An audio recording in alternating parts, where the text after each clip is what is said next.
I knew it, I called it, and I expected it. With the overwhelming support that we've seen for medieval fantasy extraction game Dark and Darker, throughout their major legal dispute going on right now with a Goliath overlord developer known as Nexon, we were bound to start seeing others take a crack at this niche and try to reap from its popularity. Enter Pale Horse Studio, which is actually a single dev, professionally. I'm not entirely sure of his relationship status, check MySpace. But the game that he is creating, though even in a very early state, has some obvious similarities to Dark and Darker, for those of you still out there holding the line for that to get greenlit, while also hosting some unique differences that I think will make the gameplay more digestible and fun. This is Dread, the Unholy Descent. Labeling itself as a multiplayer, first-person horror dungeon crawler, the objective sounds familiar. Explore, solve puzzles, loot through chests and crates for jargon, fight monsters as well as other players using weapons and skills with the end goal of making it out of these nether dungeons with the loot and your gear. Now, up until today, we really didn't have any info much further than that about Dread, but a YouTuber known as AZZEY was able to get a Q&A with the lead dev, only dev, and get much more detail about what we can expect to see, as well as how you can play it. And it's fairly soon, actually. I checked out his channel as well, and AZZEY was a pretty big Dark and Darker fanatic, so he's good people. Grid family, go check him out. Give him some of that Grid love. Link for his channel is in the description below. So the current plan for Dread, according to AZZEY, is for the first stages of testing to be solo only. They'll be working on core aspects of the game, environment, physics, and AI behavior, making sure all of those things function as they should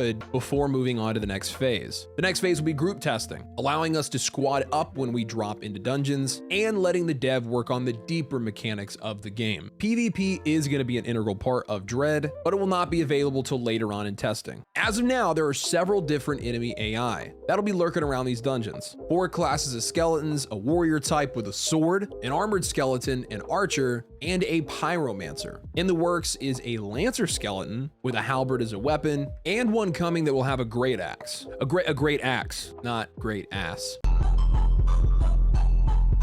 There's 3 types of zombies. There's the ghoul, the revenants, which are the demon-like creatures that I've been showing in this video, and the shrieker. Now, these are massive alert type mini bosses that deal a ton of damage and call in hordes of revenants. The wendigo is coming later. It will be a big brute that requires a bit more programming to get it to function the way he wants it to. For weapons, there's the dagger, mace, axes, great axes, two-handed hammers, swords, staves to be used for ranged magic-based projectiles, and of course bows, which every time I play games like this, I always pretend that I'm gonna run a different build, but somehow always end up with a bow and some type of hunter or ranger class. Speaking of classes, there's gonna be several with specific abilities attached to each, like the warrior that will have shouts, like a shout that's basically an AoE taunt and will draw in surrounding NPCs to target you, as well as a shout to stun break, but the devs still unsure if they're even gonna be adding in stunning as a feature. They also have a kick, which would knock enemies backwards and interrupt their attack. Additionally, there's the dash, which you've been seeing in this footage as well, that will function as a gap closer or gap opener. This will allow you to play the warrior as an essentially tank role to protect your teammates and take on most of the incoming damage. There's also the priest, a healer class, which in Dread, the dev wants to take a different approach with, pointing to Mercy from Overwatch as a reference. He's a fan of the fact that Overwatch healers don't really have self-heal as much as you'd expect with that class. If you look at pretty much any MMO that has a heal staff, you either have to make them weak as a fighter or risk them being OP in encounters, spamming the self-heal. So healers will not be able to self-heal in Dread. They'll need to heal other players and then get their own health back in another way. There'll also be a survivalist hunter type class, and he says he has an interesting take on a magic wielder. That'll be discussed later. After the 4 core classes are available, we can maybe expect to see passive skill trees and new abilities that are achievable through progression. Now, the biggest question that I've had since discovering this game is, are we getting hardcore? Will this be a punishing title with difficult consequences to dying? The dev says that the community voted, and unanimously, we want a hardcore experience. Damn right. He says he's going to be going with more punishing at the moment. Before he took the vote, the game was going to be balanced more in line with Diablo, cleaving through waves of enemies, which you can still do, but it's a lot more dangerous. So we can expect it to be much more similar to Dark and Darker than Diablo at this point in development. Now, all this could change and will definitely be enhanced as the game gets further along and closer to release. Immediately when watching this gameplay, I'm noticing that there's much more movement and potential for maneuvering than we had with Dark and Darker. Personally, playing D&D as a solo was pretty difficult, especially if you were just trying to escape a 3-man squad that was fully kitted.